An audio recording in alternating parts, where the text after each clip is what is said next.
नमस्ते मित्रांनो, आज संच मान्यता आणि त्याचे निकाल याबाबत आपण चर्चा करणार आहोत।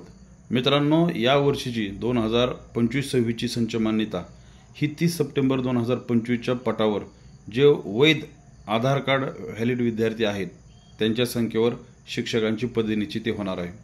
मित्रांनो, ही संच मान्यता 15 मार्च 2024च्या संच मान्यतेचा जो नवीन जी आर आहे त्या जी आर नुसार होणार आहे। तशी पत्र प्राथमिक आणि माध्यमिक उच्च माध्यमिक शिक्षक संचालक यांनी काढलेले आहेत आणि प्रत्येकाने 30 सप्टेंबर 2025 रोजी त्यांच्या पटावर असणारे व्हॅलिड आधार कार्ड धारक विद्यार्थ्यांच्या संख्येवर शिक्षक निश्चिती नवीन संच मान्यतेच्या जी आरनुसार करण्यास त्यांनी सांगितलेले आहे। मित्रांनो, नवीन संच मान्यतेचा जी आर हा 15 मार्च 2024 रोजी काढण्यात आला आणि त्या जी आरच्या विरोधात शिक्षक संघटना आणि शिक्षण क्षेत्र याच्यामध्ये एक असंतोषाचं वातावरण होतं।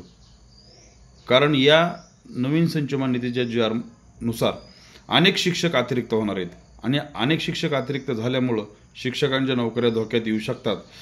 त्यामुळे या जी आरच्या विरोधात मुंबई हायकोर्टामध्ये अनेक याचिका टाकण्यात आल्या होत्या। जवळजवळ 16 ते 17 याचिका या निर्णयाच्या विरोधात टाकल्या होत्या।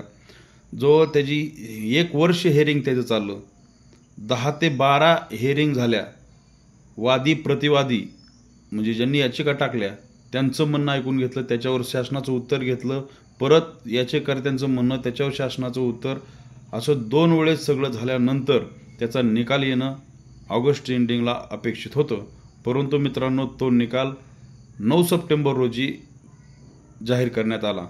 9 सप्टेंबरला ज्यावेळेस तारीख पडली त्यावेळेस त्या दिवशी निकाल जाहीर न होता त्या ज्यांच्या अंडरखाली हे कोर्ट मॅटर चालू होतं ते चंद्रशेखर न्यायमूर्ती सन्माननीय चंद्रशेखर साहेब यांचं बेंच बदलून न्यायमूर्ती सन्माननीय घुगे साहेब यांचं बेंच बदलण्यात आलं। एवढीच त्या दिवशीची अपडेट होती 9 सप्टेंबरची। आता 7 ऑक्टोबर रोजी ह्याचा निकाल आहे। मित्रांनो, हा निकाल कदाचित नवीन सन्माननीय न्यायमूर्ती घुगे साहेब किंवा चंद्रशेखर साहेब आणि घुगे साहेब यांच्या दोघांच्या ह्याच्या अंडरखाली हा निकाल 7 ऑक्टोबर रोजी जाहीर केला जाऊ शकतो। परंतु मित्रांनो, हा निकाल जरी 7 ऑक्टोबरला आला त्याच्या अगोदर 30 सप्टेंबरची संच मान्यता होणार आहे। त्यामुळे या निकाल काय येतो किंवा याचा काही परिणाम या सध्याच्या संच मान्यते होणार नाही। सध्याची संच मान्यता ही 30 सप्टेंबरनुसार होणार आहे। पण जर कदाचित 7 ऑक्टोबर रोजी या संच मान्यतेच्या जी आरच्या विरोधात निकाल आला तर चालू वर्षीची संच मान्यता जी केलेली असेल ती रद्द होऊन जुन्या संच मान्यतेनुसार पदसंख्या निश्चित होईल। हीच सध्याची संच मान्यतेची अपडेट आहे। कारण बरेच आत्ता शिक्षक असणारे किंवा होऊ घातलेले शिक्षक यांचे आपल्या व्हिडिओच्या खाली कमेंट होत्या की जर संच मान्यतेची अपडेट वेळोवेळी देत चला। सध्या तरी हीच अपडेट आहे।